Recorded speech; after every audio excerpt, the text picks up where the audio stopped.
You're watching Sci-Fi Saturday. Discussion and analysis of all your favorite sci-fi TV shows. Only on the Anthony James YouTube channel. Hey guys, welcome back to our Star Trek Discovery breakdown and review. I'm here with Emmett. Hi Emmett. Hi James. Hi things. Doing well, doing well. I have been watching a fair bit of different shows. It was funny to come back to Star Trek because it seems like a week. It has been a week. It feels like a month since I've watched it because, like, his Dark Materials has started. I'm watching The Mandalorian. I'm also watching the German show called Babylon Berlin. I've just got so much going on. So I really enjoyed coming back in and sort of being with the Federation for a while again. Yeah. Like seeing an old friend for a while. Yes, that's how it felt. Oh, exactly. That's the tone of the show at the minute too. Seeing an old friend. But I'm much in the same Mando, Dark Materials, and like I was telling you before, watching a wee bit of The Expanse now. Yeah, Emmett's trying to catch up on The Expanse so that we can hopefully sort of do something collaboratively whenever the season 5 comes out. Because I've got some ideas about that. I know I've got a fair bit of subscribers who subscribe for my Expanse content, so I'm gonna try and satisfy that need for you guys. So once season 5 comes out, we're going to try and get a fair bit of content on the channel. There's going to be a bit of overlap with the Star Trek and his Dark Materials and Mandalorian with The Expanse. So, you know, I'm going to do as much as I can without actually just like moving out of my family house. But we'll try our best. That's how the shows come out, though. They always block them like together to compete with each other and stuff. Exactly. So we'll talk about Star Trek in a second. Then what about it in one word? What do you think of The Expanse so far? Explosive. Okay. Explosive. Definitely. I mean that in both the literal and metaphorical way. You know, that's a great way to describe it. Yeah. Well, the explosiveness nature of that show doesn't stop, so you'll enjoy that. I mean, I'm enjoying that definitely. So far, what did you think of this episode of Star Trek then? Yeah, it's very interesting. So we got to see a little bit more of the Emerald Chain again today. So, you know, I feel like this is one of those episodes where we're really getting to explore the sort of the disconnect with Michael and Authority at the moment. We'll obviously talk more about that. But the idea of, like, you know, following Federation guidelines and being a bit of a space cowboy, you know. Yeah. So it's definitely interesting. Yeah, I'm finding that pull for Michael between the Federation / between sort of her mission to find out what happened with the burn. I'm finding that really interesting too. Yeah. Obviously, that was even highlighted even more in this episode through the reintroduction of Book, because like Book is the character who she would have went with on all her missions around the universe, and so that sort of he is sort of the center of her rebellion at the minute, I think. So anytime he's in, she rebels more. Obviously, we saw her rebel a little bit, like with Adira on the planet. What planet were they on in the episode? The Trill planet. I'm trying to remember the Trill planet. Yeah. So whenever they were with the Trill, like she was rebelling a little bit there, but I mean, like this episode, she really rebelled. She properly defied orders from the captain. Yeah. Well, we've seen with Michael from Discovery that from the very beginning, if she believes what she's doing is right or the right call, she's not necessarily afraid to sort of break rank and do some stuff. Oftentimes in the past, it's been through very emotional scenes. So, like, obviously she had her issues with the Klingons, and that's why she reacted the way that she did. And obviously we've seen as this episode develops that she has some strong feelings towards Book. So I think that also deeply influenced her decision to go rogue on this episode and you know, take the risk on the off chance that she could protect him, you know. Yeah, and Giorgio with the wee Jamie Lannister reference, the things we do for love. Yeah, you know, I don't know if she's entirely sold on Book yet. Again, she's being overprotective mum a little bit with Michael. You know, yeah. I don't think anyone would be good enough for her quote unquote daughter. You know. Yeah, no. I find that relationship so interesting. Philippa. So it starts off with the ship being, I think, 3 or 4 episodes so far this season. It's showed us these little robots repairing the ship, and it was. Slow to it, Emmett, I'm sorry, but it was only in this episode when I was like, oh, got it. Okay, they're starting with this because they want to show us that the Discovery and the crew as well are broken and battered after their travel through the wormhole. So, like, we're finally got confirmation here that the ship is back to full fighting capabilities. It's all fixed. So maybe that's an allusion to that a lot of the crew are actually back up to their previous selves too. Yeah, well, the crew seems a bit healthier this episode in general. There's less tension among people, except for SARU and Burnham, just because of their, their differences in opinion on how leadership should be handled. But I also enjoyed watching the Discoveries getting fitted out with all this new tech as well. The programmable matter that we've been seeing. Yeah, that's really interesting. This, yeah, well, we've seen it it was like the sort of like nanite stuff that we'd seen sort of earlier in the season, ship and stuff, yeah. Yeah, and it's nice to see Discovery getting like retrofitted, or not retrofitted, refitted with all that. And now they've all got their little hologrammatic badges that can do everything, as well. Yeah, yeah. There's a fair bit of comedy in those in this episode. But I agree. I whenever it was Book's ship, the idea of it all rising up to his fingers, it really felt to me like, it's a physical thing rising up. Yeah. Whereas when it was on the Discovery, it actually felt more like a projection than a physical matter, So it's actually like stylistically in the Discovery, it seemed a slight bit different than it would have been in like sort of a ship from this time. Did you get that feeling?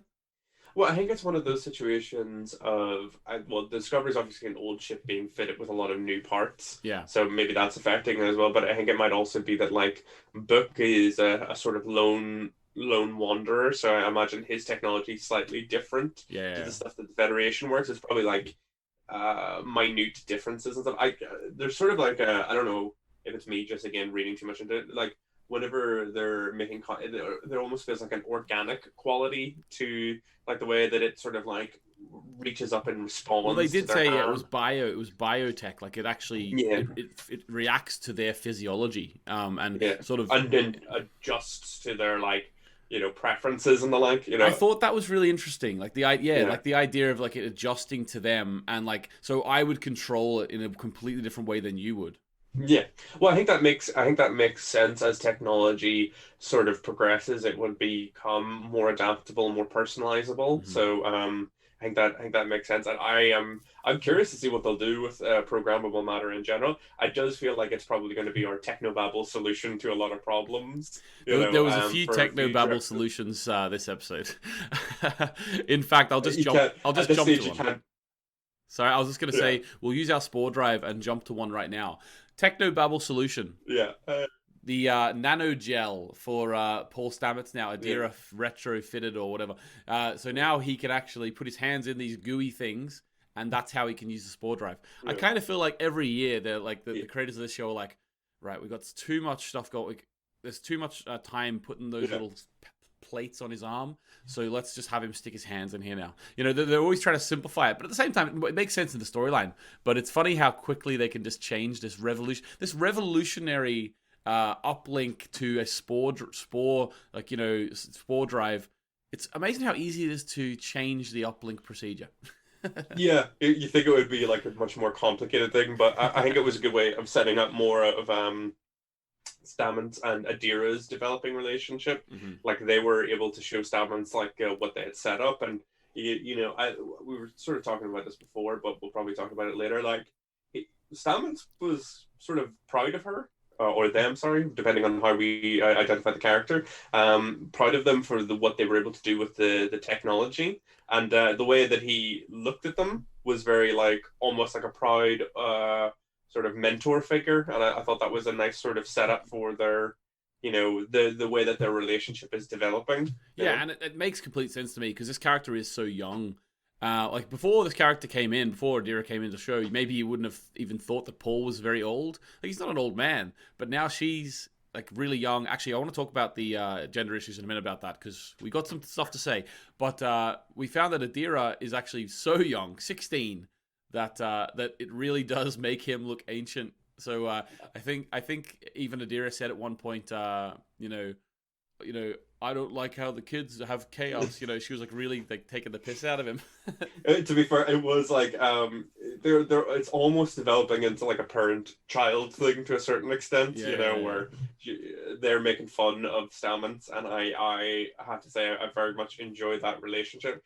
And you can see, Stamets talks about it later, but like you can see so much of him in Adira, in the sense of like they're both these geniuses that aren't necessarily good with people and stuff like that. And we've seen that in the earlier episodes as well, that was how he reached out to her to begin with. Like, you know, he challenged her intellectually and, you know, and had a conversation that way.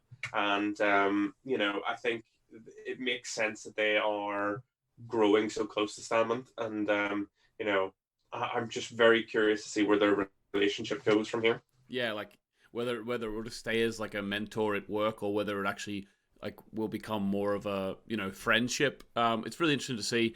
In terms of the we had a big conversation last week about the gender issues in the show, and how we like just we touched on the idea that we love that Star Trek was being bold and sort of breaking new ground. We were talking about Adira, and that the actress is actually a non-binary actor. Sorry. Now this is the interesting part: is I've read articles that say that the character is the first non-binary character. Having said that, Paul and Hugh were both referring to Adira as she and her in this episode. I don't believe that would have got through the net. Like I don't think that would have got through the net. So it makes me believe now that actually Adira is a female character. But the fact that non-binary actor portraying sort of all of these different people within the Trill symbiote. So what do you think about that? I think that's more likely at this point. Obviously, gender issues are always very complicated. But it's one of those situations of Adira is still so new to the crew, so maybe they're still getting used to it might come up if they work on the pretense of just referring to they, them later on. It might be maybe a point of contention between her and Paul, misusing pronouns. Yeah, maybe they'll actually tackle that issue head on within the show. I wouldn't be surprised if they did that, but in another way, I maybe would be surprised. I don't know. I'm going to reserve judgment, to be honest with you. I will do my best, and we're all fallible. We all make mistakes on this front. I will do my best to try and refer to them through they them pronouns until sort of confirmed otherwise, because I believe that's how the actor refers to themselves. Yes. I believe that. So I will, in respect of the actor over the fictional character, I will do my best to refer to them as they them. Yeah. And again, we're still very early in Adira's arc, so they might have more to discuss with the issues around gender. Yeah, I would be interested to see if they go into that conversation within the show. So we'll wait and see. What did you think of Michael Burnham and Giorgio and their little mission in this episode? Because they went to a new planet. It was controlled by the green, the emerald green. The Emerald Chain, I understood. And there was a whole slave aspect to this episode. Well, yeah, the Orions have previously in Star Trek history been, pirates and slave traders, so it seems that they've very much fallen back into old habits, but also managed to bring the Andorians along with them in this situation. It was very tense. It's never nice to see sort of indentured servitude. Especially when there's the always immediate threat of death and danger. And unfortunately, poor Book is one of the people that has been captured, and he has one of the little explosive discs on the back of the neck to keep him in line. Yeah. And it's very tense. I did enjoy Giorgio and the Orion sort of leader. The back and forth. Yeah, the nepotism, the nephew boy of the person who's in charge, because like Osira's my auntie. It's like he's got his position through pure nepotism, whereas like Giorgio is, she takes what she wants. Yeah, exactly. So as she says in the episode, like a bully will often crumble when they meet a bigger bully, and which is true. That's we see that throughout the episode, that she's able to challenge and frighten him into sort of following her lead to a certain extent. Yeah, I also liked how she flashed like the really old tech that she had, saying 930 years old, still works. Yeah, I love works that. Perfectly. Yeah, it works perfectly. So yeah, I found it really interesting. Like, I don't really know how Grudge the cat actually hailed this discovery. I think it must have been like the autopilot and stuff like that. Either that, or they've got like it's either that, or they've got a lot of stuff to reveal about Grudge the cat. Yeah, He's the real brains behind the operation. I mean, that cat is huge. Like, it's a thyroid problem, Yeah, thyroid problem. Yeah, I was watching this with my wife Ema, and she said that that it must be a pedigree cat. I think she said from the ears you could tell it was pedigree. I don't know. Apparently, the way the ears are, I don't know. Any cat, I don't know enough. There? Yeah, I don't know enough about. I love cats. I do not know enough about cat breeding to make any sort of judgment on that. All I know is Grudge is big and cute, and I want to smush them. Yeah. I just want to give them a little hit scratches. I'm not a cat person. I like cats. Don't get me wrong. I'm just severely allergic. Well, that would sort of preclude you from being able to enjoy a lot of the benefits of a cat. You know? Exactly. Yeah. Exactly. Yeah. Also, cats. You know. They're not with you. Like, I don't know. I think cats are evil masterminds. You know. Yeah. Always plotting. Could we say that about Giorgio and Michael in this episode? Very cat-like in the sense of like they go off on their own and do their own thing. It's true. You know? Go out. They eat at another person's house and come back 5 weeks later. Very cat behavior. Total cats. Yeah, and you know what? I'm really happy that when we had as soon as you see slavery in a show like this, right, or like, you know, indentured servitude, whenever you see it, you're just like, all right, well, we're getting a workers' revolt here, you know? Oh yeah. Well, it'd be real depressing if the end of the episode, the people who have been enslaved, are still enslaved. That would be a real downer note to the episode. Yeah. But I'm wondering if everybody got it out in time there, because they really go scorched earth at the end with that factory. I hope all the people who were enslaved made it out in the end. Yeah. Giorgio salvaged this. Just blows it out of the sky. We'll talk about that in a second, but that one badass and two while it was happening, I was like, oh, did everyone make it out? Yeah. I mean, yeah, because like they were changing shifts, so there would have been other ones coming in. You assume there must have been like probably people who were enslaved on those ships, and like, Giorgio, what are you doing? Yeah, exactly. She doesn't care. It's Giorgio, you know. She doesn't care. So obviously throughout the episode, Michael Burnham is on a mission. I think we can kind of really. I believe that she wouldn't have went to and broke rank just for this black box. It had, you know, the fact that Book was there, she wanted to save him. That was all wrapped up in it. But the fact does remain that now they have this black box. What do you think it's going to show? Like, what do you think? So she was sort of explaining why she was so adamant about getting it, because she's found 2 black boxes during the year that she was away, and you know, if it was just across the board, you know, if this all happened at the same nanosecond, you know, it would be like some sort of weird natural phenomena that they don't understand with the dilithium. But like, because there was a slight second variance, what I think she's trying to do is pinpoint the location of she was sort of saying that she wants to pinpoint the location. So if we imagine like in the 3D space, you know, like their ship A is closer to the point of origin, so they're hit first, and then ship B slightly further out in a different direction, and ship C is slightly, so they could, you know, triangulate the telemetry data and like work their way back to be like, because it seems to be like some sort of wave that went out from a point. Yeah. So the more black boxes they have, the more accurate they'll be able to sort of pinpoint the point of origin. And if they can find the point of origin, they can go to the point of origin. And if they are able to go to the point of origin, they might be able to find out what caused the burn. So it's like, you know. So I think whenever we find out what causes the burn, I still believe it's going to be something to do with the wormhole or the discovery or the data that they have. I think it's going to be something to do with something. It has to be tied in some way, you know. Yeah, it's going to be tied in some way. I'm really looking forward to seeing where that gets to. So do you think that this is us now in this time zone for the rest of the show's life?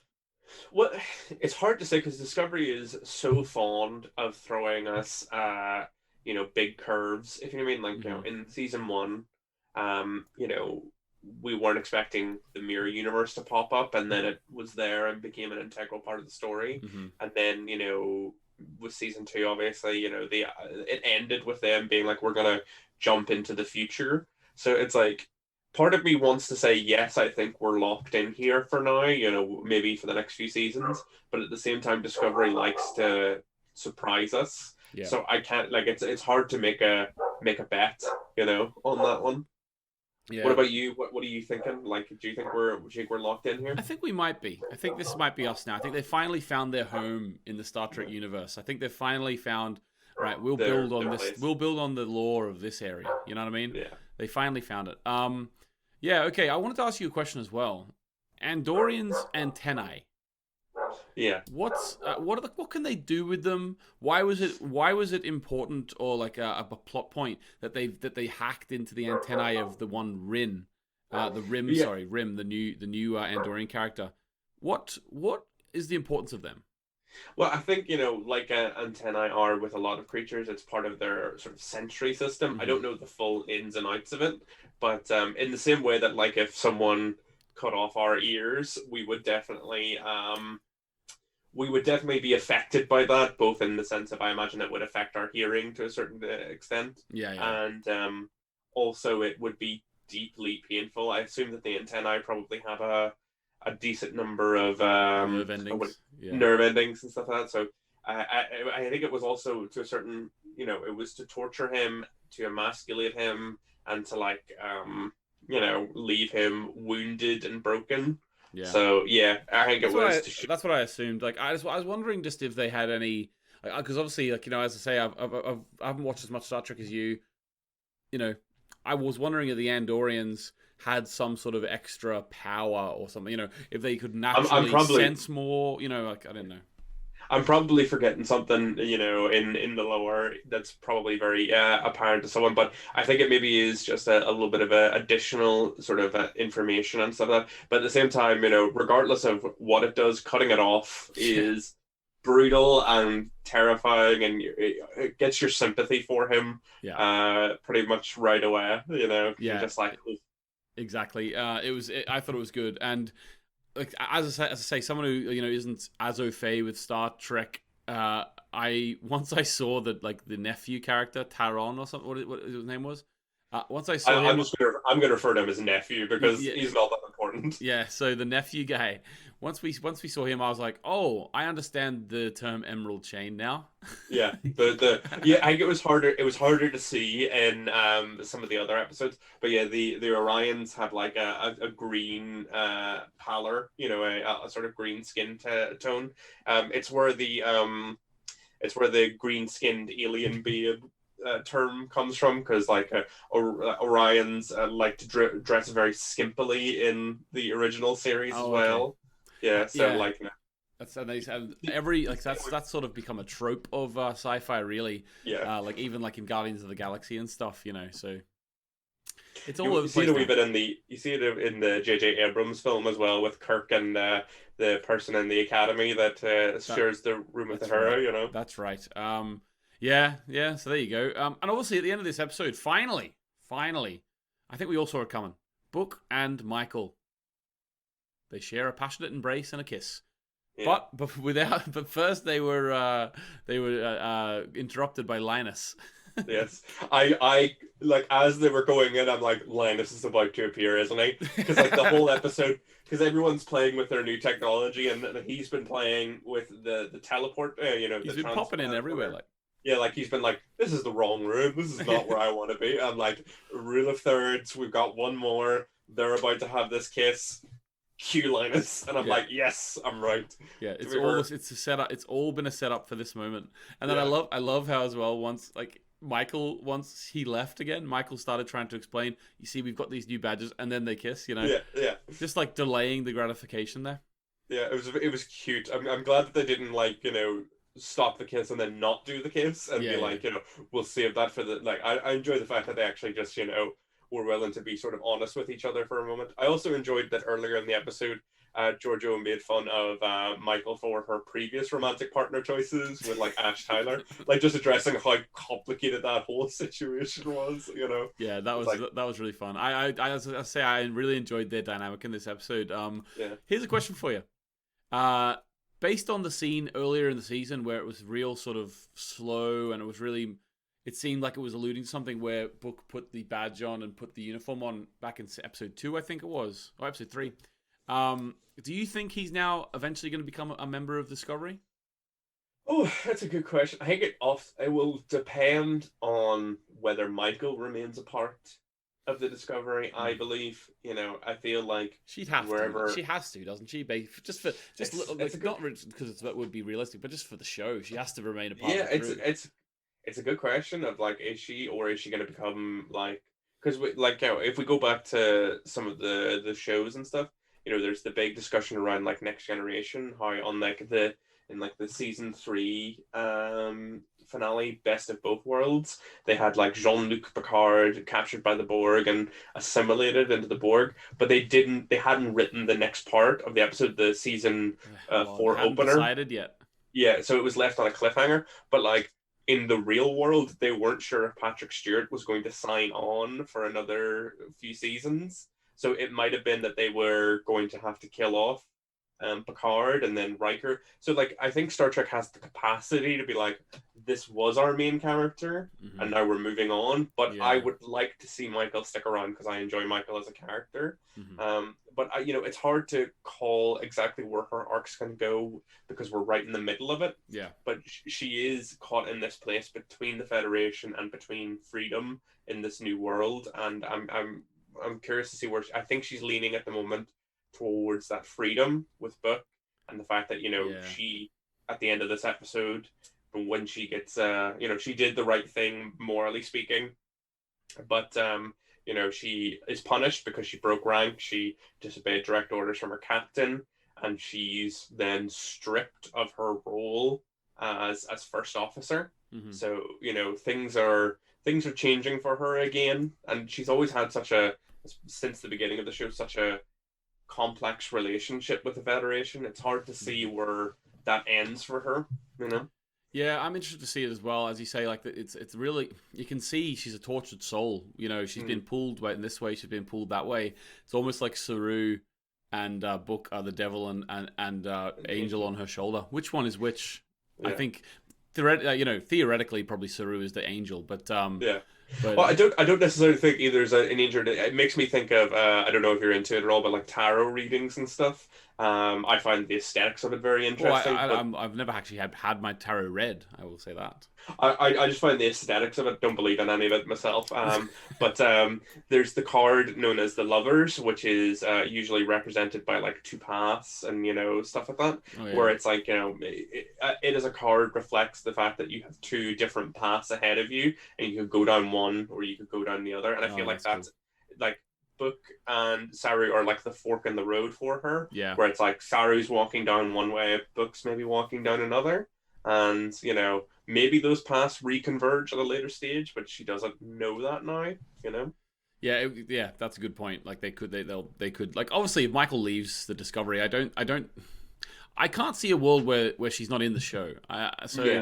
She'll probably, like, if she leaves, maybe the season will end with, like, maybe it's built up to her leaving Discovery at the end of this, leaving the Federation, but then next season it'll sort of be an arc of her coming back. You know what I mean? That would be pretty cool, I think. It's an interesting conundrum, Yeah, it is. Yeah. Right. Well, there we go. There's episode 6 of Star Trek. We are motoring through now. I like this episode. I enjoyed it. I liked we're back with the Federation, but sort of not just quite doing Federation missions yet. We're still doing our own thing a little. Overall, what do you think? Good action for this episode. We had some interesting character development with Giorgio and whatever's going on with her. It's still vague that we don't necessarily have the full ins and outs of it at the moment. Yeah. And some really nice character pieces. I thought the exchange with Michael and SARU at the end there was very emotional and very, very heart-wrenching because I think they both want to be able to work together and trust each other, but it's like they're just not able to at the moment because of the way that things are going. Yeah, like SARU, I really felt his struggle in this episode. Like SARU really, he wanted to do the right thing, and he is captain now. And I think the show's portraying a really realistic portrayal of someone who steps up into leadership, and their decision making has to slightly change. their priorities are slightly different, and they have to make decisions that maybe before he wouldn't have made. I think that's interesting. And he needs someone there that can support him. If I was to pick anyone from the crew right now, I think maybe Hugh would be a good choice for a temporary first officer, because we've seen in earlier episodes he and SARU have both been working together for the idea of the good of the crew and people's mental health and stuff like that. That's a great shout. I'm afraid they're just going to go with Tilly, which I would. I wouldn't agree with, and because she's only an ensign, so there's no way. Exactly. Or maybe she's an ensign. Maybe it's Paul, and then Tilly will take Paul's place. But I think the Adira Paul storyline would not work then. It probably will be Hugh, actually. Hugh's a good shout. They need someone higher up in the command chain. So I think in my mind it's between Paul and Hugh, and I think Hugh maybe would. Then that's assuming that SARU appoints a full-time first officer at this stage. We'll have to wait and see. But I feel like be a Hugh new character as well. Possibly could be, but I think Hugh is the best choice just from a personality standpoint. Yeah, exactly. Well, you can't get much better than a man who's died and come back. He's got more experience than anyone. And he looks good in that pure white uniform. It's just, Would he still get to wear that if he was first officer? That's a good question. If he's just acting first officer and still acting as the chief medical officer, I assume he would still wear his white uniform. Yeah. Well, as long as he keeps that, we'll all be happy. Yeah, exactly. Well, there we go. We are going to be back next week. I really am looking forward to the next episode of Star Trek. I'm also really looking forward to hearing more about Emmett's journey through the Expanse. Make sure you tune in later on in the year, I would say. Well, we're nearly at the end of this year, actually, now. December is when it comes out, and we're going to be chatting all about that. Emmett's got a big road ahead of him, but, it's going to be a fun one. Quite the Expanse. Quite fun.